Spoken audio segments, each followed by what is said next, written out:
আল্লাহ পাক রব্বুল আলামিন পবিত্র কালামে হাকিমের ভিতরে দুনিয়ার সমস্ত নারী জাতিকে লক্ষ্য করে বলতেছেন, ও দুনিয়ার নারী জাতিরা লক্ষ্য করে শোনো। ওয়াকরনা ফি বুয়ুতিকুন্না ওয়ালা তাবাররাজনা তাবাররুজাল জাহিলিয়াতিল উলা। ও দুনিয়ার নারী জাতিরা রে, তোমরা তোমাদের ঘরের ভিতরে অবস্থান করো। ওয়ালা তাবাররাজনা তাবাররুজাল জাহিলিয়াতিল উলা। জাহিলি জমানার নারীরা যেরকম বেহায়াপনার সাথে উলঙ্গপনা হয়ে তারা ঘর থেকে বাহিরে বের হয়েছে, তোমরা তাদের মতো বাহিরে বেগানা নারীদের সামনে, বেগানা পুরুষদের সামনে বের হইও না। আমি আল্লাহ তোমাদের জন্য নির্দেশ করতেছি, তোমরা ঘরের ভিতরে অবস্থান করো। এটার ভিতরে আমি আল্লাহ তোমাদের জন্য কল্যাণ নিহিত রেখেছি। তোমরা যদি জাহিলি জমানার নারীদের মতো ঘর থেকে বের হয়ে যাও, এর ভিতরে তোমাদের জন্য অকল্যাণ রয়েছে, ক্ষতি রয়েছে। কারণ হইল আল্লাহ পাক রব্বুল আলামিন নারী এবং পুরুষদের মধ্যে আলাদা একটা আকর্ষণ দিয়েছেন। নারীর দিকে তাকাইলে পুরুষের অন্তরের ভিতরে একটা ভালো লাগা কাজ করে, ঠিক তেমনি ভাবে একটা পুরুষের দিকেও যখন একটা নারী তাকায়, ওই নারীর অন্তরের ভিতরেও একটা ভালো লাগা কাজ করে। সেজন্য আল্লাহ পাক রব্বুল আলামিন বলতেছেন, পুরুষদের জায়গা হলো বাহিরে কাজকর্ম করবে, প্রয়োজনে তারা ঘরের ভিতরে যাবে। নারীদের অবস্থানের জায়গা হলো ঘর, প্রয়োজনে, বিশেষ প্রয়োজনে তারা বাহিরে বের হইতে পারবে, কিন্তু যখন বাহিরে বের হবে তখন খোলামেলা বের হওয়া যাবে না। আল্লাহ তাআলা আমাদেরকে নির্দেশ করে বলতেছেন, বাহিরে যখন বের হবে তারা পর্দার সাথে শরীরকে ডেকে এরপর বের হবে। আল্লাহ পাক রব্বুল আলামিন আরো বর্ণনা করতেছেন, নারী এবং পুরুষ তাদের অবশ্যই বাহিরে প্রয়োজন থাকতে পারে। যখন কোনো নারী পুরুষ বাহিরে প্রয়োজনে বের হবে, রাস্তায় কোনো বেগানা নারী যদি তার সামনে চলে আসে, তখন তার জন্য নির্দেশ হলো, আল্লাহ তাআলা তার নবীকে লক্ষ্য করে বলেন, ওগো নবীজি, আপনি আপনার উম্মতদেরকে বলে দিন, কুল লিল মুমিনিনা ইয়াগুদ্দু মিন আবসারিহিম। ও নবী, আপনি আপনার উম্মতদেরকে নির্দেশ করে দিন, তারা যেন তাদের দৃষ্টিকে অবনত রাখে, বেগানা নারীর দিকে না তাকায়। আল্লাহ তাআলা আরো বলেন, ওয়াকুল লিল মুমিনাত।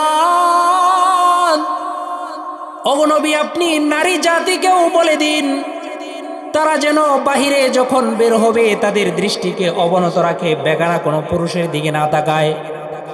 কারণ হইল আল্লাহর নবী হাদিসের ভিতরে ইরশাদ করেন, ক্বালা রাসূলুল্লাহি সাল্লাল্লাহু আলাইহি ওয়াসাল্লাম, আল্লাহর নবী বলতেছেন, মা তারাকতু বাদি ফিতনাতান আদাররা আলার রিজালি মিনান নিসা। দুনিয়ার বুকে পুরুষ জাতির জন্য যত বিপদ, যত ক্ষতিকর বস্তু আছে, এর মধ্যে সব থেকে ক্ষতিকর বস্তু হইল নারী। নারীদের থেকে পুরুষদের জন্য ক্ষতিকর আর কোনো বস্তু নাই। একটা নারী একটা পুরুষকে যেই পরিমাণ ক্ষতি করতে পারবে, দুনিয়ার আর কোনো জিনিস একজন পুরুষকে এই পরিমাণ ক্ষতি করতে পারবে না। কথা বলেন ঠিক কিনা? একটা নারী একটা পুরুষকে ছলছাতুরির মধ্যে ফেলে এমন ক্ষতি করতে পারবে, দুনিয়ার ভিতরে আর কোনো এরকম ক্ষতিকর বস্তু নাই। সেজন্য নবী বলতেছেন, মা তারাকতু বাদি ফিতনাতান আদাররা আলার রিজালি মিনান নিসা। পুরুষদের জন্য নারীর তুলনায় আর কোনো কিছু এরকম ক্ষতিকর বস্তু আমি রেখে যাই নাই, নারীরা যেই পরিমাণ পুরুষদের জন্য ক্ষতিকর। মুসলমান ভাইরা আমার, আল্লাহর নবী হাদিসের ভিতরে ইরশাদ করে বলেন, কামুলা মিনার রিজালি কাসীর ওয়ালাম ইয়াকমুল মিনান নিসাই ইল্লা আরবাআ। পুরুষদের মধ্য থেকে অনেক পুরুষ আছে যারা পরিপূর্ণতা অর্জন করেছে, সফলতা অর্জন করেছে, যেমন পুরুষদের থেকে আল্লাহ তাআলা অসংখ্য নবী দুনিয়ার ভিতরে পাঠাইছেন, পুরুষদের মধ্য থেকে আল্লাহ পাক রব্বুল আলামিন অনেক ওলি দুনিয়ার ভিতরে বানাইছেন, কিন্তু নারীদের মধ্যে পুরুষদের সমান এত পরিপূর্ণ এত কামেল মহিলা নাই। আল্লাহর নবী হাদিসের ভিতরে বলতেছেন, ওয়ালাম ইয়াকমুল মিনান নিসাই ইল্লা আরবাআ, নারীদের মধ্য থেকে 4 জন নারী আছে যারা পরিপূর্ণতা লাভ করেছে, যারা সফলতা লাভ করেছে। আরো অন্যান্য হাদিসের ভিতরে আল্লাহর নবী আরো 2 জন নারীর কথা বর্ণনা করেছেন। তার মানে নারী জাতিদের জন্য বিশেষ করে 6 জন নারীদেরকে যদি ফলো করে, মহিলারা যদি, মা বোনেরা যদি 6 জন নারীর জিন্দিগির দিকে তাকায়, তাদের জিন্দিগির শিক্ষা যদি একজন মা তার জিন্দিগির ভিতরে ফিট করতে পারে, তাহলে ওই মাটা দুনিয়ার ভিতরেই জান্নাতি নারী হয়ে যাবে। চিল্লায় এখন সুবহানাল্লাহ। এই 6 জন নারীর মধ্যে 1 নাম্বার হলো হযরত ইব্রাহিম আলাইহিস সালাতু ওয়াস সালামের স্ত্রী হাজারা আলাইহিস সালাতু ওয়াস সালাম। আল্লাহ পাক রব্বুল আলামিন যখন হযরত ইব্রাহিম আলাইহিস সালাতু ওয়াস সালামকে বললেন, ও ইব্রাহিম, আমি আল্লাহ তোমাকে নির্দেশ করতেছি, তুমি তোমার সন্তান ইসমাইল এবং তোমার স্ত্রী হাজারকে মক্কার মরুভূমির মধ্যে রেখে আসো। আল্লাহ পাক রব্বুল আলামিনের নির্দেশ পাওয়ার পরে হযরত ইব্রাহিম তার সন্তান এবং স্ত্রীকে মক্কার মরুভূমির মধ্যে নিয়ে যায়। মক্কার মরুভূমির মধ্যে যেই জায়গায় কোনো মানুষ নাই, যেই জায়গায় কোনো পানির ব্যবস্থা নাই, খাবারের ব্যবস্থা নাই, যখন রেখে চলে আসতেছে, এমন সময় স্ত্রী স্বামীকে লক্ষ্য করে বলে, ওগো প্রাণের স্বামী, আমাদেরকে এমন এক জায়গায় রেখে যাইতেছেন যেই জায়গায় কোনো মানুষজনের ব্যবস্থা নাই, কোনো বাজারের ব্যবস্থা নাই, কোনো পানির ব্যবস্থা নাই, আমাদের খাবার দাবারের ব্যবস্থা কি হবে? হযরত ইব্রাহিম লক্ষ্য করে বলে, এটা আমি ইব্রাহিমের কোনো সিদ্ধান্ত নয়, বরং আল্লাহ পাকের হুকুম মোতাবেক তোমাদেরকে এই জায়গায় রেখে যাইতেছি। হযরত হাজারা আলাইহিস সালাতু ওয়াস সালাম স্বামীর জবান থেকে যখন শুনলেন আল্লাহ পাকের নির্দেশে এই জায়গায় রেখে যাইতেছে, এবার হাজারা আলাইহিস সালাতু ওয়াস সালাম আর কোনো প্রতিউত্তর করলেন না। তিনি আল্লাহর প্রতি তাওয়াক্কুল করলেন। তিনি মনে মনে চিন্তা করলেন, আল্লাহ তাআলা যেহেতু আমাদেরকে এই জায়গায় পাঠাইছে, তাহলে আর চিন্তার কোনো কারণ নাই, আল্লাহ তাআলাই আমাদের সবকিছুর ফয়সালা করবে। চিল্লায় এখন সুবহানাল্লাহ। আল্লাহ পাক রব্বুল আলামিন কোরআনের ভিতরে বলেছেন, ওয়া মান ইয়াতাওয়াক্কাল আলাল্লাহি ফাহুয়া হাসবুহ, যেই ব্যক্তিটা দুনিয়ার সমস্ত কাজের ক্ষেত্রে আমি আল্লাহর উপর তাওয়াক্কুল করবে, আল্লাহ বলেন আল্লাহ তাআলা ওই ব্যক্তির জন্য যথেষ্ট হয়ে যাবেন। চিল্লায় এখন সুবহানাল্লাহ। বলেন তো দেখি, আল্লাহ যদি একজন বান্দার জন্য যথেষ্ট হয়ে যায়, তার কি আরো টেনশনের কোনো কারণ আছে? নাই, তার কোনো টেনশনের কারণ নাই। হাজার থেকে শিক্ষা হলো, এমন বিপদের মুহূর্তেও তিনি আল্লাহর উপর তাওয়াক্কুল ছাড়ে নাই, তিনি এই বিপদের মুহূর্তেও আল্লাহর উপর তাওয়াক্কুল করেছেন। 2 নাম্বার নারী হইল ফেরাউনের স্ত্রী আসিয়া। ফেরাউন তিনি কত বড় কাফের ছিলেন, নিজেকে তিনি খোদা দাবি করেছিলেন, কিন্তু আসিয়া আল্লাহর উপর ঈমান এনেছিলেন। ঈমান আনার কারণে তার উপর অনেক কঠিন বিপদ আপদের সম্মুখীন হতে হয়েছে, কিন্তু আসিয়া কোনোভাবেই ফেরাউনকে খোদা মানে না। শেষ পর্যন্ত ফেরাউন তাকে ডাক দিয়ে বললেন, তুমি যদি আমাকে খোদা না মানো, তাহলে কিছুক্ষণের ভিতরেই তোমাকে কতল করে দিব, হত্যা করে দিব। ফেরাউনের অর্থমন্ত্রীর স্ত্রীও মুসলমান হয়ে গিয়েছিলেন। এবার ফেরাউন ঘোষণা করলেন, তোমরা যদি আমার উপর ঈমান না আনো, আমাকে প্রভু হিসেবে না মানো, জ্বলন্ত ডেগের ভিতরে তেলকে উত্তপ্ত করে অর্থমন্ত্রীর স্ত্রীর কোল থেকে তার সন্তানকে ওই তেলের ভিতরে ছেড়ে দিলেন। ওই সন্তান তেলের ভিতরে যখন ছেড়ে দেয়, তখন বলতেছে, তোমার সন্তানকে যেরকম ভাবে মারলাম, তোমরা যদি আমার উপর ঈমান না আনো, তোমাদেরকেও এরকম ভাবে মেরে ফেলা হবে। সন্তান মায়ের দিকে তাকায় বলে, ও মা, তোমরা যদিও দেখতেছো এখানে আমাকে গরম তেলের মধ্যে ফালানো হইতেছে, কিন্তু তোমরা চিন্তা করিও না, এটা আসলে গরম তেল নয়, বরং এই জায়গাটা হলো আল্লাহ পাকের জান্নাত। চিল্লায়ে এখন সুবহানাল্লাহ। এবার অর্থমন্ত্রীর স্ত্রীকে ওই তেলের মধ্যে ফেলে হত্যা করে ফেলা হয়। সর্বশেষ আসিয়াকে বলে, তুমি এবার আমার উপর ঈমান এনে ফেলো। আসিয়া বলে, না না, জীবন যাইতে পারে কিন্তু তারপরেও ঈমান ছাড়তে পারবো না। সর্বশেষ আসিয়ার উপরেও কঠিন শাস্তি প্রয়োগ করা হয়, তারপরেও ঈমান ছাড়তে রাজি হয় নাই। কিন্তু আমরা মা বোনেরা দেখা যায় সামান্য কারণে আমরা এমন এমন কাজ করি, যে সমস্ত কাজের কারণে আমাদের ঈমান চলে যায়, আমরা কোনো টেরও পাই না। বর্তমানে দেখবেন অনেক মা বোনদের সন্তান হয় না। সন্তান না হওয়ার কারণে আল্লাহ কোরআনের মধ্যে বলছেন, আমি আল্লাহ যাকে ইচ্ছা ছেলে সন্তান দান করি, যাকে ইচ্ছা মেয়ে দান করি, আর যাকে ইচ্ছা ছেলে মেয়ে উভয়টাই দেই, যাকে ইচ্ছা আমি কোনোটাই দেই না। অনেক মা বোনেরা দেখবেন সন্তান না হওয়ার কারণে বিভিন্ন পীরের দরবারে গিয়া, বিভিন্ন মাজারে গিয়া বাবার কাছে সন্তান চাই। কথা বলেন ঠিক কিনা? বলেন তো দেখি, সন্তান দেওয়ার মালিক হইল আল্লাহ। আল্লাহর কাছে সন্তান না চাইয়া কোনো মানুষ যদি কোনো পীরের কাছে কোনো মাজারে যাইয়া সন্তান চায়, তার ঈমান থাকবে না যাবে? জোরে বলেন, ঈমান থাকবে নাকি যাবে? সেজন্য মা বোনদেরকে লক্ষ্য করে বলি, কোনো কারণে পীরের কাছে সন্তান চাওয়া যাবে না। অভাবে পড়ছেন, অভাব থেকে দূর হওয়ার জন্য পীরের কাছে যাওয়া যাবে না, বরং আপনি তাহাজ্জুদ পইরা, নামাজ পইরা আল্লাহর কাছে চান। আপনি নামাজ পইরা আল্লাহর কাছে দুই হাত তুলে কান্না করেন, ওগো আল্লাহ, আমার সন্তান হয় না, তুমি আমাকে সন্তান দান করো।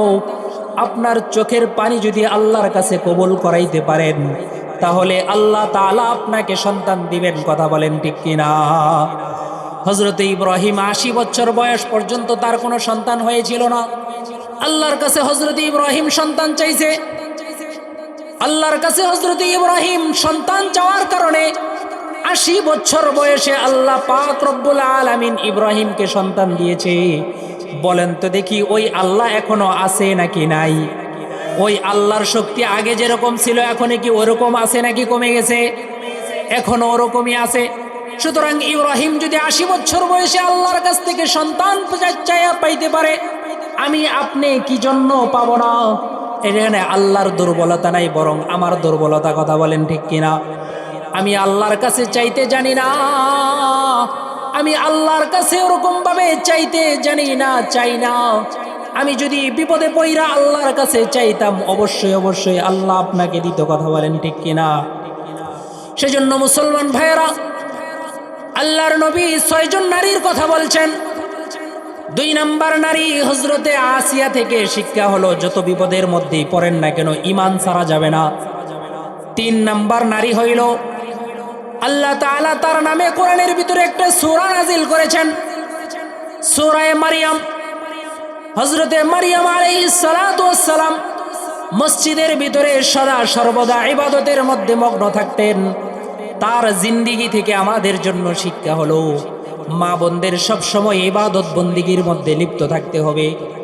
আমরা দেখা যায় দুনিয়াবি বিভিন্ন উজর আপত্তি দেখাইয়া, সন্তানের উজর আপত্তি দেখাইয়া নামাজ পড়ি না। কথা বলেন ঠিক কিনা? ফজরের সময় উঠে না, বলে সন্তান বিছানায় প্রস্রাব করে দিছে, কাপড়ের মধ্যে প্রস্রাব করে দিছে, নামাজ পড়ে না। দুনিয়াবি কাজ দেখায়, দুনিয়াবি কাজের কারণে নামাজ ছাড়া যাবে না।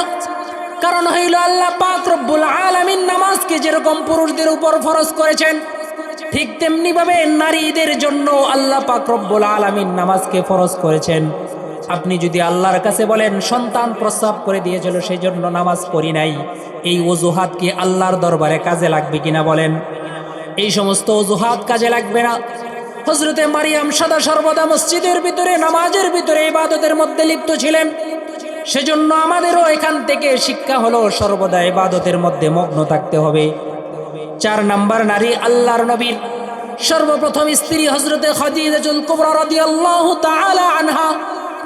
হযরতে খাদিজাতুল কুবরা রাদিয়াল্লাহু তাআলা আনহা মক্কার ভিতরে ধনাঢ্য মহিলা ছিলেন, শিল্পপতি মহিলা ছিলেন, বিশাল বড় বড় ব্যবসা ছিল তার। হযরতে খাদিজা আল্লাহর নবীকে পছন্দ করেন, আল্লাহর নবীর সাথে বৈবাহিক সম্পর্কের জন্য ইচ্ছা পোষণ করেন। আল্লাহর নবীর যখন বয়স 25 বছর, হযরতে খাদিজার বয়স তখন 40 বছর। এরকম একটা সময়ের মধ্যে আল্লাহর নবীর সাথে হযরতে খাদিজার বিবাহ হয়। হযরতে খাদিজা রাদিয়াল্লাহু তাআলা আনহা বিবাহ হওয়ার পরে আল্লাহর নবীকে ডাক দিয়ে বলে, ওগো নবীজি, আমার যত সম্পদ আছে আজকে থেকে এগুলো আমার না, সমস্ত সম্পদ আমি আপনাকে মালিক বানাইয়া দিলাম।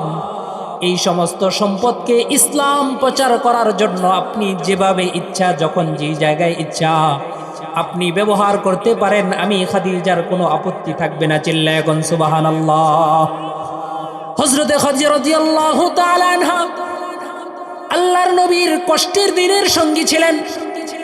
আল্লাহর নবীর সাথে 3 বছর পর্যন্ত শিয়াবে আবি তালেবের ভিতরে তিনি বন্দী ছিলেন।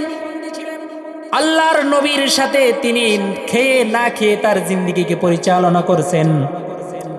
আল্লাহর নবী হযরতে খাদিজা ইন্তেকাল করার পরে যখন বাড়ির ভিতরে কোনো ভালো খাবারের আয়োজন করত, তখন সেখান থেকে অল্প কিছু খাবার খাদিজার বান্ধবীদের কাছে পাঠাইতেন।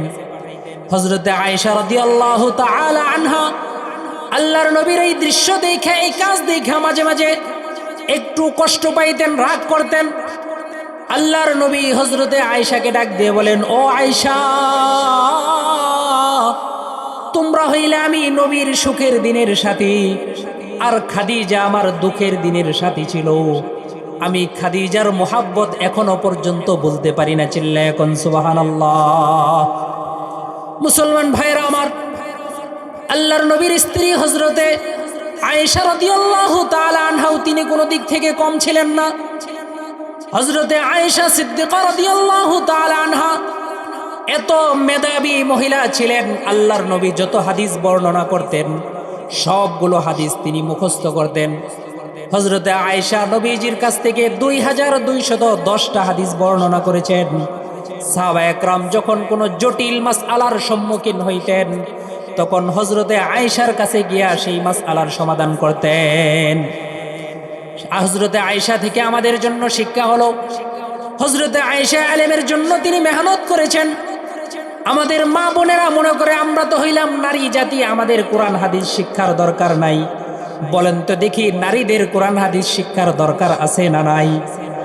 একজন মা যদি কোরআনওয়ালা হয়ে যায়, একজন মা যদি ইসলামপন্থী হয়ে যায়, একজন মা যদি ইসলামের পথে পরিপূর্ণ পাবন্দী হয়ে যায়, ওই মায়ের গর্ভ থেকে যত সন্তান জন্মগ্রহণ করবে, ওই প্রত্যেকটা সন্তান ইসলামপন্থী হবে, দিনমুখী হবে। কথা বলেন ঠিক কিনা?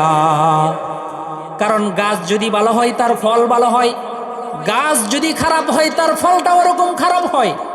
সেজন্য একজন সন্তানকে যদি আপনি বিবাহ করাইতে যান, আপনি যদি একজন নারীকে বিবাহ করতে চান, তখন তাকাইতে হবে তার ভিতরে দিনদারি আছে কিনা। আল্লাহর নবী হাদিসের ভিতরে বলেন, قال رسول الله صلى الله عليه وسلم تنكح المرأة لأربع। একজন নারীকে 4টা কারণে বিবাহ করতে পারো। নাম্বার লিদিনিহা ওয়ালি হাসাবিহা ওয়ালি জামালিহা ওয়ালি মালিহা।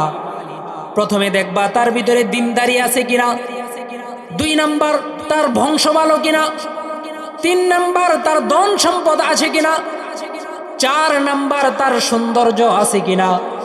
আল্লাহর নবী কয় এই 4 গুণের মধ্যে ফাজফার বিজাতিদ্দিন, যদি দিনদারি থাকে তাহলে আর 3টা দিকে তাকানোর দরকার নাই। তাহলে দিনদারি দেখে যদি একজন নারীকে তুমি বিবাহ করো, তাহলে ওই ফ্যামিলিটা একটা সুখময় আনন্দের ফ্যামিলি হয়ে যাবে। কিন্তু দুঃখজনক বিষয় হলো, সন্তানকে বিবাহ করাইতে যখন যাই, আগে দেখি বাড়ি বিল্ডিং আছে কিনা। কথা বলেন ঠিক কিনা? দেখি জমি জমা আছে কিনা। জমি জমা যদি থাকে, বিল্ডিং যদি থাকে, আর সুন্দর যদি থাকে, নামাজ পড়ুক আর না পড়ুক সেটা দরকার নাই। কোরআন তেলাওয়াত করতে পাক আর না পাক সেদিকে তাকানোর দরকার নাই। কথা বলেন ঠিক কিনা? বর্তমান এই সমাজের ভিতরে ফ্যামিলির মধ্যে বেশি কলহ, কিচ্ছু হইতে না হইতেই বিচ্ছেদ হয়ে যাচ্ছে। এর একমাত্র কারণ হইল এগুলোর ভিতরে, এই সমস্ত ফ্যামিলির ভিতরে দিনদারি নাই। কথা বলেন ঠিক কিনা? দেখবেন যে সমস্ত ফ্যামিলির মধ্যে দিনদারি আছে, এদের স্বামী স্ত্রীর ভিতরে কোনো ঝগড়াঝাটি নাই। যাদের ভিতরে দিনদারি নাই, এদের ভিতরে ঝগড়াঝাটি বেশি। কথা বলেন ঠিক কিনা? বিশ্বাস যদি না হয় কাজী সাহেবদের কাছে গিয়ে জিজ্ঞাসা করবেন বছরে কয়টা এই ডিভোর্সের কাজ আলেম ওলামার করে আর কয়টা গায়রে আলেমের করে। আপনারা তো সমাজের মধ্যে দেখেন কয়টা আলেম তার বউকে তালাক দিয়া 2 দিন পরে আরেকটা বিয়ে করতেছে, আর কয়জন গায়রে আলেমে করতেছে? হ্যাঁ, কিন্তু আমরা এটা বুঝি না। সেজন্য যখন আপনার ঘরে একজন নারী আনবেন, আপনার তাকাইতে হবে তার ভিতরে দিনদারি আছে কিনা, তার ভিতরে ইমানদারি আছে কিনা, তার ভিতরে আমল আছে কিনা। আমল যদি ভালো হয় তাহলে ওই ফ্যামিলিটা সুন্দর হবে, আর যদি আমল ভালো না হয় তাহলে ওই ফ্যামিলির ভিতরে কোনোদিন রহমত বরকত, ওই ফ্যামিলিটা কোনোদিন সুখময় সংসার হইতে পারে না। মুসলমান ভাইরা আমার, আল্লাহর নবী 6 নম্বর নারীর কথা বলেছেন, তার মেয়ে হযরতে ফাতেমা রাদিয়াল্লাহু তাআলা আনহা। হযরতে ফাতেমা ইন্তেকাল করার আগে আল্লাহর নবীকে একটা নির্দেশ দিয়েছিলেন। আল্লাহর নবীর স্ত্রী হযরতে ফাতেমা রাদিয়াল্লাহু তাআলা আনহা মৃত্যুর আগে বলে গিয়েছিলেন, যখন তার মৃত্যু হয়ে যাবে তার জানাজার নামাজের মধ্যে যেন বেশি লোক ডাকা না হয়। কারণ হইল, জীবিত অবস্থায় যেরকম হযরতে ফাতেমাকে কেউ দেখতে পারে নাই, মৃত্যুর পরেও ফাতেমার লাশ দেখাও যেন কেউ অনুমান করতে না পারে ফাতেমার শরীরটা কিরকম মোটা ছিল, ফাতেমা কি পরিমাণ লম্বা ছিল। মুসলমান ভাইরা আমার, বর্তমানে দেখবেন যখন কোনো মা বোনদের লাশকে কবরের মধ্যে রাখা হয়, খাটিয়ার উপরে চাদর দেওয়া হয়, কবরের মধ্যে রাখার পরে সেখানেও একটা চাদর দেওয়া হয়। এই নিয়মটা সর্বপ্রথম হযরতে ফাতেমার ক্ষেত্রে হয়েছিল। হযরতে ফাতেমা থেকে এই নিয়ম চালু হয়ে আসতেছে। কিন্তু আমাদের সমাজের মধ্যে দেখবেন মা বোনদের জানাজা হওয়ার পরে খাটিয়ার উপরে চাদর দেই, কবরের মধ্যে রাখার পরেও তখন তাদের কবরের উপরে চাদর ধরে। কিন্তু জীবিত যখন থাকে তখন আর পর্দা করার দরকার হয় না। বলেন তো, পর্দা মরার পরে বেশি দরকার নাকি জীবিত থাকতে বেশি দরকার? জীবিত থাকতে বেশি দরকার। জীবিত থাকা অবস্থায় দেখবেন বৃদ্ধা নানি দাদি তার যুবতী নাতিকে রাস্তা দিয়ে নিয়ে যায়, ওই নানির শরীরের মধ্যে বোরকা থাকে, নানির মুখটা ঢাকা থাকে, কিন্তু ওই যুবতী নাতিকে রাস্তা দিয়ে নিয়ে যায় মুখ কইলা সাজায় গুজিয়া। কথা ঠিক কিনা? পর্দা কি বৃদ্ধা মহিলার বেশি দরকার নাকি ওই যুবতী নারীর বেশি দরকার? যুবতী নারীর বেশি দরকার। অথচ দেখা যায় আমরা সব উল্টা করতেছি। জীবিত থাকতে পর্দা দরকার, আমরা পর্দা করি মরার পরে যদি কোনো লাশের মধ্যে এই চাদর না দেয়, তখন দেখবেন মানুষ চিল্লাচিল্লি করবে, হ্যাঁ নারী মানুষ, কি জন্য তাদের এই লাশের উপরে চাদর দেওয়া হইল না, কি জন্য কবরে রাখার সময় এই চাদর দেওয়া হইল না, এটা নিয়ে কথা হয়। কিন্তু বেহায়াপনা অবস্থায় বেপরদা হয়ে রাস্তাঘাটে যে ঘুরতেছে, এটা নিয়ে কারো প্রতিবাদ নাই। কথা বলেন ঠিক কিনা? পর্দা করা দরকার ছিল কোন জায়গায়, আর আমরা করতেছি কোন জায়গায়? মুসলমান ভাইয়ের আমার, আল্লাহর নবী হাদিসের ভিতরে ইরশাদ করে বলেন, তোমরা যখন নারী জাতিদের সাথে সংসার করবা, তোমরা যখন নারী জাতিদের সাথে চলবা, তখন তাদের থেকে বিভিন্ন ভুল হইতে পারে। এই ভুলগুলো হওয়ার পরে তোমাদের জন্য করণীয় হইল তাদেরকে সংশোধন করা। আল্লাহ তাআলা কোরআনের ভিতরে বলেছেন, ইয়া আইয়ুহাল্লাযীনা আমানু কু আনফুসাকুম ওয়া আহলিকুম নারা। আল্লাহ পাক রব্বুল আলামিন দুনিয়ার মুমিন বান্দাদেরকে ডাক দিয়ে বলেন, ও দুনিয়ার মুসলমানেরা রে, তোমরা জাহান্নামের আগুন থেকে বাঁচো এবং তোমাদের পরিবার পরিজনকে জাহান্নামের আগুন থেকে বাঁচাও। এই আয়াত যখন নাজিল হয়, হযরতে ওমরে ফারুক রাদিয়াল্লাহু তাআলা আনহু আল্লাহর নবীকে ডাক দিয়ে বলেন, ওগো নবীজি, আমরা তো জাহান্নামের আগুন থেকে বাঁচতে পারবো, পরিবার পরিজনকে কিভাবে বাঁচাবো? এবার আল্লাহর নবী ওমরকে ডাক দিয়ে বলে, ও ওমর, এটা তো খুব সহজ একটা বিষয়। তুমি জাহান্নামের আগুন থেকে বাঁচবা, তুমি আমল করবা। তুমি গুনার কাছ থেকে বিরত থাকবা। আল্লাহ তাআলা যেই সমস্ত বিষয়কে নির্দেশ করেছেন সেই সমস্ত থেকে তুমি বিষয় থেকে বিরত থাকবা, এর মাধ্যমে তুমি জাহান্নাম থেকে বাঁচতে পারবা। আর তোমার পরিবার পরিজনকে জাহান্নাম থেকে বাঁচাবা, এর অর্থ হইল তুমি যখন আমল করবা তোমার পরিবারের লোকদেরকেও তুমি আমলের প্রতি উদ্বুদ্ধ করবা। তুমি নামাজের জন্য যাইবা, তোমার পরিবারকে নামাজের জন্য ডাকবা। তুমি তাহাজ্জুদের নামাজের জন্য উঠবা, তোমার পরিবারকেও তাহাজ্জুদের জন্য জাগ্রত করে দিবা। আবার যখন তুমি দেখবা তোমার পরিবারের স্ত্রী, তোমার মেয়েরা বেপরদায় চলতেছে, তুমি তাদেরকে বেপরদা থেকে ফেরাবা। যখন তারা কোনো গুনার কাজের মধ্যে লিপ্ত হয়ে যাবে তাদেরকে তুমি গুনার কাছ থেকে ফিরিয়ে আনবা। এইভাবেই তোমার পরিবারকেও তুমি জাহান্নামের আগুন থেকে ফিরাইতে পারবা। আল্লাহর নবী হাদিসের ভিতরে বলেন, قال رسول الله صلى الله عليه وسلم رحم الله رجلا قام من الليل। আল্লাহ তাআলা ওই পুরুষের উপর রহমত করেন, ওই পুরুষের উপর দয়া করেন, খুশি হন যেই পুরুষটা রাত্রিবেলায় ঘুম থেকে জাগ্রত হয় তাহাজ্জুদ নামাজ পড়ার জন্য।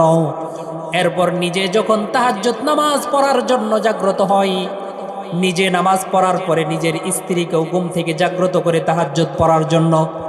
যদি তার স্ত্রী ঘুম থেকে জাগ্রত হইতে অস্বীকৃতি জানাই, নাদহা ফি ওয়াজহিহাল মা, সে যেন তার স্ত্রীর মুখের মধ্যে পানি ছিটাইয়া দেয়। আল্লাহর নবী আরো বর্ণনা করেন, রাহিমাল্লাহু ইমরাআতান কামাত মিনাল লাইল। আল্লাহ তাআলা ওই নারীর উপর রহমত করেন, দয়া করেন, পছন্দ করেন যেই নারীটা রাত্রিবেলায় তাহাজ্জুদ নামাজ পড়ার জন্য ঘুম থেকে জাগ্রত হয়। জাগ্রত হওয়ার পরে নিজে নামাজ পড়ে এবং নিজের স্বামীকে নামাজ পড়ার জন্য জাগ্রত করার চেষ্টা করে। স্বামী যদি ঘুম থেকে জাগ্রত হইতে অস্বীকার করে, নাদহাত ফি ওয়াজহিহিল মা, তার স্বামীর মুখের মধ্যে পানি ছিটাইয়া দেয়। চিল্লায়া কোন সুবহানাল্লাহ। যদি স্বামী স্ত্রী আবার একটু দাজ্জাল মার্কা হয় তখন পানি ছিটাইলে কিন্তু মারামারি বাজবো। সেজন্য যখন স্বামী স্ত্রীর ভিতরে ইবাদত করার একটা আগ্রহ থাকবে তখন এই ধরনের আমল করাটাও কষ্টকর হবে না। কথা বলেন ঠিক কিনা? মুসলমান ভাইরা, আল্লাহ তাআলা কোরআনের ভিতরে বলেছেন, হুন্না লিবাসুল লাকুম ওয়া আনতুম লিবাসুল লাহুন্না। আল্লাহ তাআলা নারীদেরকে পুরুষদের জন্য পোশাক হিসাবে তুলনা করেছেন। ঠিক তেমনি ভাবে আল্লাহ তাআলা পুরুষদেরকেও নারীর জন্য পোশাক হিসাবে তুলনা করেছেন। তাফসীরের কিতাবের ভিতরে আসছে আল্লাহ তাআলা কি জন্য নারী এবং পুরুষকে পোশাকের সাথে তুলনা করলেন। পোশাক যেরকম ভাবে একজন মানুষের ইজ্জতের হেফাজত করে, ঠিক তেমনি ভাবে একজন নারীর মাধ্যমে পুরুষ এবং একজন পুরুষের মাধ্যমে নারী তার ইজ্জতের হেফাজত করতে পারে। চিল্লায়া কোন ঠিক কিনা? 2 নাম্বার, পোশাক যেরকম ভাবে একজন মানুষের শরীরের সৌন্দর্য বৃদ্ধি করে, ঠিক তেমনি ভাবে আল্লাহ পাক রব্বুল আলামিন নারীর জন্য পুরুষকে যেরকম সৌন্দর্য বানিয়ে দিয়েছেন, ঠিক তেমনি ভাবে পুরুষকেও নারীর জন্য সৌন্দর্য বানিয়ে দিয়েছেন। 3 নাম্বার হইল, পোশাক যেরকম ভাবে মানুষকে শরীরের ভিতরে আরাম দেয়, পোশাকের মাধ্যমে যেরকম মানুষ শরীরের ভিতরে প্রশান্তি পায়, ঠিক তেমনি ভাবে একজন স্বামী তার স্ত্রীর মাধ্যমে প্রশান্তি পায়, একজন স্ত্রী তার স্বামীর মাধ্যমেও প্রশান্তি পায়। আল্লাহর নবী হাদিসের ভিতরে ইরশাদ করে বলতেছেন, قال رسول الله صلى الله عليه وسلم استوصوا بالنساء فإنهن خلقن من ضلع فإن أقمت كسرت وإن تركت هلكت। ও দুনিয়ার মুসলমানেরা রে, তোমরা তোমাদের নারীদেরকে বিভিন্ন উপদেশ দিতে থাকো। কারণ হইল একটা সংসারের ভিতরে স্বামী এবং স্ত্রী যখন চলবে, মাঝে মাঝে 2-1 কারণে কথাবার্তা হইতেই পারে, ঝগড়া লাগতেই পারে। কথা বলেন ঠিক কিনা? ঝগড়া লাগার সময় নারীদেরকে আল্লাহর নবী বলেছেন তোমরা নসিহত করো, উপদেশ দাও, তাদেরকে বুঝাইতে থাকো। কারণ হইল নারীদেরকে ওয়াজ নসিহত করা ছাড়া আর কোনো গতি নাই। কারণ হইল ফাইন আকামতা কাসারতা, যদি বেশি টাট দিতে যাও তাহলে ভেঙে যাবে। কারণ নারীদেরকে আল্লাহ তাআলা পুরুষের বাঁকা হাড় দিয়ে সৃষ্টি করেছেন। আল্লাহর নবী বলেন ওয়া ইন তারাকতা হালাকতা, আর যদি তাদেরকে ওয়াজ নসিহত করা ছেড়ে দাও তাহলে ধ্বংস হয়ে যাবে। সেজন্য নবী বলছেন সামান্য কিছু কারণে ঝগড়াঝাটি যদি লাগে, তাদেরকে তোমরা অত কঠোরভাবে বলিও না, তাদেরকে উপদেশ দাও, তাদেরকে বুঝাও, ওয়াজ নসিহত করো, ওয়াজ নসিহতের মাধ্যমে তাদেরকে তোমরা সতর্ক করে দাও। মুসলমান ভাইরা আমার, আল্লাহ পাক রব্বুল আলামিন দুনিয়ার ভিতরে যেই পুরুষ এবং নারী জাতিকে পাঠাইছেন, এই নারী জাতিকে আল্লাহ পাক রব্বুল আলামিন ঘরের ভিতরে থাকতে বলেছেন। আল্লাহ বলছেন ওয়াকারনা ফি বুয়ুতিকুন্না, ও নারী জাতিরা তোমরা ঘরের ভিতরে অবস্থান করো। ওয়ালা তাবাররাজনা তাবাররুজাল জাহিলিয়াতিল উলা, জাহিলি জমানার নারীদের নেই তোমরা বেগানা পুরুষের সামনে রাস্তাঘাটে বের হইও না। আল্লাহ তাআলা নারীদেরকে ঘরে থাকার কথা বলছেন, কিন্তু বর্তমানে যারা নারীদেরকে রাস্তায় বের করতে চায়, বলেন তো দেখি এর দ্বারা নারীদের সম্মান বাড়াইতে চায় নাকি কমাইতে চায়? আল্লাহ তাআলা নারীদেরকে বললেন তোমাদের কাজকাম করার দরকার নাই, তোমাদের দুনিয়াবি কাজকাম করার দরকার নাই, তোমরা ঘরের ভিতরে থাইকা স্বামীর পরিবারকে দেখো। আর তারা বলতেছে তোমরা বাহিরে বের হইয়া চাকরি বাকরি করো, রাস্তাঘাটে কাজ করো। বলেন নাউজুবিল্লাহ। বলেন তো দেখি নারীর জন্য নিরাপদ জায়গা বাহির নাকি ঘর? ঘর নারীর জন্য যতটুকু নিরাপদ জায়গা, রাস্তাঘাট ততটুকু নিরাপদ জায়গা নয়। আল্লাহ তাআলা বললেন নারীদেরকে ঘরে থাকার জন্য, আর সুশীলরা বলে নারীদেরকে বাহিরে আসার। আবার স্লোগান দেয় নারী পুরুষ সমান অধিকার। কি স্লোগান দেয়? নারী পুরুষ সমান অধিকার। এই স্লোগানের মাধ্যমে নারীদের সম্মান বাড়াইতেছে না, বরং কমাইতেছে। কিভাবে? আল্লাহ পাক রব্বুল আলামিন নারীদের সম্মানকে অনেক বেশি বাড়াইয়া দিয়েছেন। নারীদের দাম আল্লাহ পাক রব্বুল আলামিন অনেক বাড়াইয়া দিয়েছেন, কিন্তু আমরা নারীদের সম্মানকে কমাইয়া দিতেছি। বলেন তো দেখি কোন দামি জিনিস মানুষ এটা কি প্রকাশ্যে রাখে নাকি গোপনে রাখে? যদি কারো বাড়ির মধ্যে 1 লাখ টাকার বান্ডিল থাকে, বলেন তো দেখি এটা খোলা রাখবে নাকি অনেক ট্রাঙ্কের ভিতরে তালা লাগাইয়া রাখবে? কারো যদি স্বর্ণের কোনো বড় গহনা থাকে, এই গহনাটাও প্রকাশ্যে রাখবে না, বরং গোপনে রাখবে, কারো কাছে বলবে না। ঠিক তেমনি ভাবে একজন নারী আল্লাহর কাছে অনেক দামি। আল্লাহ তাআলা বলেন নারী হইল দামি, দামি জিনিস ঘরের ভিতরে থাকবে, আর তারা বলতেছে দামি জিনিসটাকে বাহিরে বের করে দাও। অপরদিকে আল্লাহ পাক রব্বুল আলামিন পুরুষদের তুলনায় নারী জাতিকে অনেক বেশি জিতিয়েছেন। বাবার সম্পদ যখন বন্টন করা হয়, তখন আল্লাহ পাক রব্বুল আলামিন বলছেন একজন সন্তান যেই পরিমাণ, একটা ছেলে বাবার থেকে যেই পরিমাণ সম্পদ পাবে, একটা মেয়ে তার অর্ধেক পাবে। এই সমস্ত সুশীলরা বোঝায় ও দুনিয়ার নারী জাতিরা, আল্লাহ তাআলা তোমাদেরকে ঠকিয়েছেন, তোমাদেরকে অর্ধেক সম্পদ দিতেছেন। কিন্তু না না, আল্লাহ তাআলা নারীদেরকে জিতাইয়েছেন। একটা উদাহরণ দিলেই বুঝবেন। যদি কোনো বাবা তার সন্তানকে, তার 2 সন্তান ছেলে এবং মেয়েকে তার নানির বাড়িতে পাঠায়, পাঠানোর সময় ছেলের হাতে 100 টাকা দেয়, মেয়ের হাতে 50 টাকা দেয়, দিয়ে তার ছেলেকে বলে যাওয়ার সময় যেই গাড়ি ভাড়া লাগবে এই গাড়ি ভাড়া তুমি দিবা, যাওয়ার সময় তোমার যেই মিষ্টি কিনতে হবে এই টাকাটাও তুমি দিবা, রাস্তায় যদি তোমাদের ব্যক্তিগত অন্য কোনো খরচ থাকে এটাও তুমি দিবা। আর মেয়েকে বলল তোমার গাড়ি ভাড়া তোমার ভাইয়ে দিয়ে দিবে, তোমার যেই মিষ্টি কেনার টাকা এটাও তোমার ভাইয়ে দিয়ে দিবে। এরপরে রাস্তায় যদি তোমাদের অন্য কোনো খরচ হয় এটাও তোমার ভাইয়ে দিয়ে দিবে। বলেন তো দেখি ওই আত্মীয় বাড়ি পৌঁছার পরে ওই মেয়ের যেই টাকা দিয়েছিল সেখান থেকে কমছে না বাড়ছে? কমেও নাই, বাড়েও নাই, যা দিছে তাই। আর অপর দিকে ভাই যে 100 টাকা পাইলো, বাহ্যিকভাবে দেখা যাইতেছে তার টাকা অনেক বেশি, কিন্তু প্রকৃতপক্ষে খরচ কইরা শেষে তার 1 টাকাও থাকবে না। ঠিক তেমনি ভাবে আল্লাহ পাক রব্বুল আলামিন পুরুষ জাতিকে অনেক দায়িত্ব দিয়েছেন যেগুলো নারী জাতিকে দেয় নাই। আল্লাহ পাক রব্বুল আলামিন একজন বাবাকে তার সন্তানের পরিবারের সমস্ত খরচের দায়িত্ব দিয়েছেন, কিন্তু মাকে তার সন্তানের খরচের দায়িত্ব দেয় নাই। আল্লাহ পাক রব্বুল আলামিন যখন একজন মহিলা বয়স্ক হয়ে যাবে, তখন তার ভরণ পোষণের দায়িত্ব তার স্বামীর কাছে যতক্ষণ থাকবে, স্বামী মারা গেলে তার ভরণ পোষণের দায়িত্ব তার সন্তানের কাছে চলে যাবে।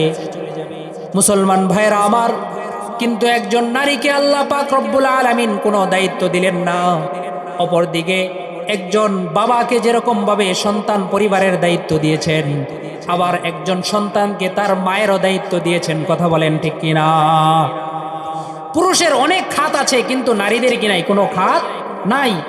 হিসাব করলে দেখা যায় আল্লাহ তাআলা পুরুষদের তুলনায় নারীদেরকে জিতিয়েছেন। কথা বলেন ঠিক কিনা? কারণ সন্তানদের ভরণ পোষণের দায়িত্ব তাদের উপর নাই, এরপরে পিতামাতার ভরণ পোষণের দায়িত্ব তাদের নাই, অপরদিকে সন্তানের দায়িত্ব বাবার উপর, এরপরে পিতামাতার দায়িত্ব সন্তানের উপর। এই ক্ষেত্রে দেখা যাইতেছে আল্লাহ তাআলা নারীদেরকে জিতিয়েছেন আর পুরুষদেরকে ঠকিয়েছেন। এখন কেউ যদি বলে নারী পুরুষ সমান অধিকার, সমান অধিকার বলতে গেলে তাহলে যেরকম ভাবে সন্তানের ভরণ পোষণের দায়িত্ব বাবা নিতেছে, ঠিক তেমনি ভাবে সন্তানের ভরণ পোষণের দায়িত্ব মায়েরও নিতে হবে। কথা বলেন ঠিক কিনা? সন্তানের ভরণ পোষণ যেরকম বাবা করতেছে মায়েরও করতে হবে। ঠিক তেমনি ভাবে যখন বয়স্ক হয়ে যাবে পিতামাতা, ওই পিতামাতার ভরণ পোষণ যেরকম ভাইয়েরা করে থাকে, বোনেদেরও ওই ভরণ পোষণের দায়িত্ব নিতে হবে। যদি না নেই তাহলে তো সমান অধিকার হইল না। শুধু নেওয়ার ক্ষেত্রে যদি সমান অধিকার হয়, দেওয়ার ক্ষেত্রে না হয়, তাহলে কি হবে? নেওয়ার ক্ষেত্রে যদি সমান অধিকার হয়, দেওয়ার ক্ষেত্রেও সমান অধিকার হইতে হবে। আমার আল্লাহ নারী জাতিকে জিতিয়েছেন, আর বর্তমান সুশীলরা নারী পুরুষ সমান অধিকার বলে আমার মা বোনদেরকে ঠকাইতেছে। কথা বলেন ঠিক কিনা? মুসলমান ভাইরা আমার, সেজন্য আমাদের খুব লক্ষ্য রাখতে হবে, আমার মা বোনদেরকে এই সমস্ত দুনিয়াবি কোনো কথায় কান দেওয়া যাবে না।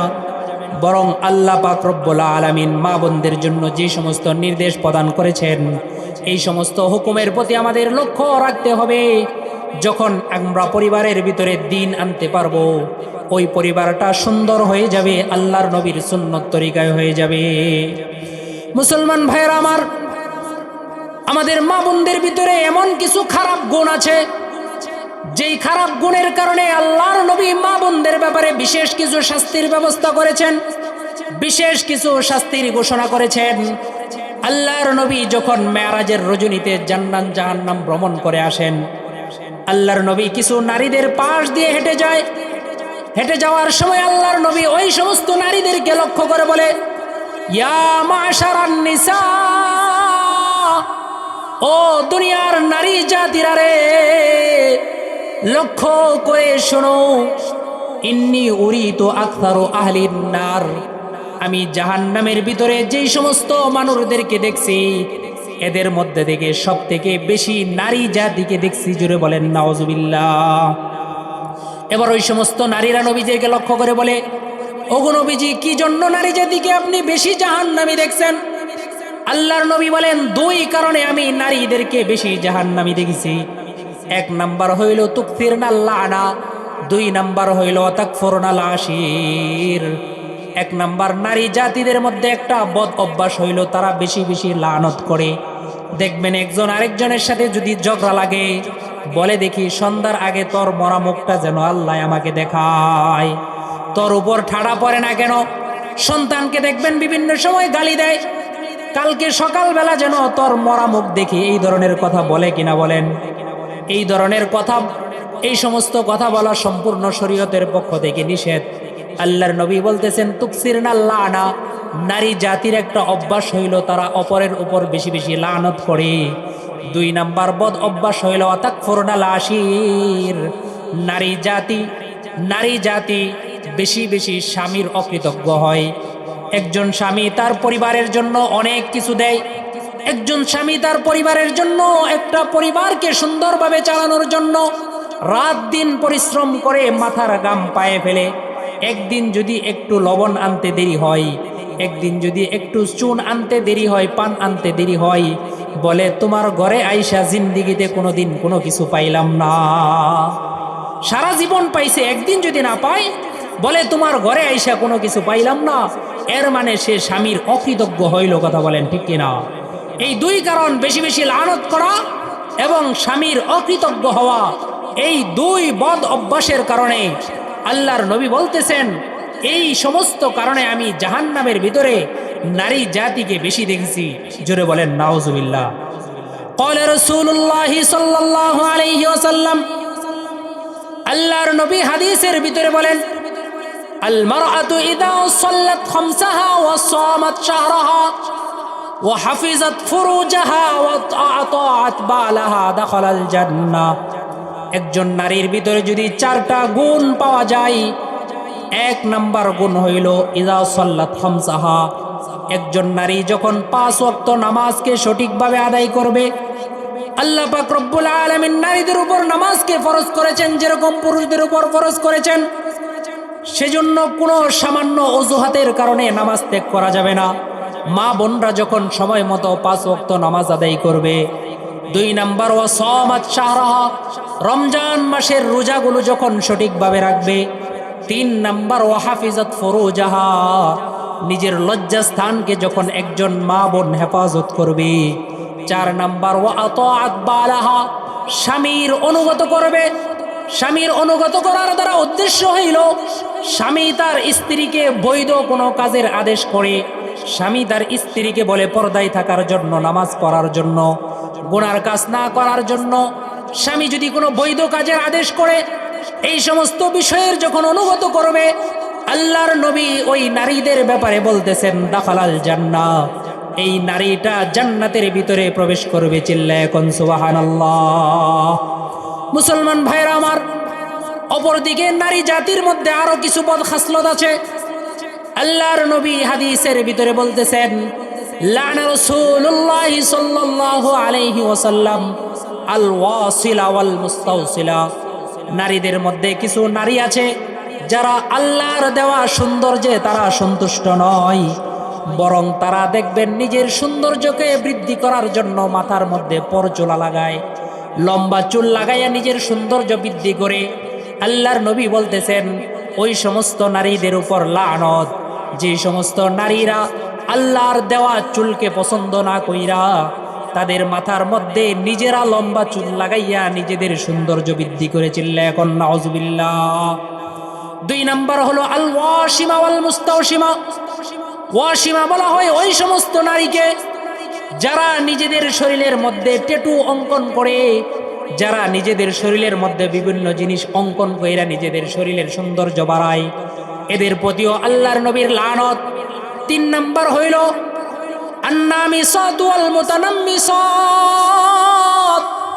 যেই সমস্ত নারীরা তাদের ব্রুকে সৌন্দর্য করার জন্য এই ব্রু প্লাগ করে, ব্রুকে চিকন করে, আল্লাহর নবী ওই সমস্ত নারীর উপর লানত করতেছেন। চিল্লায়ে বলেন নাউজুবিল্লাহ।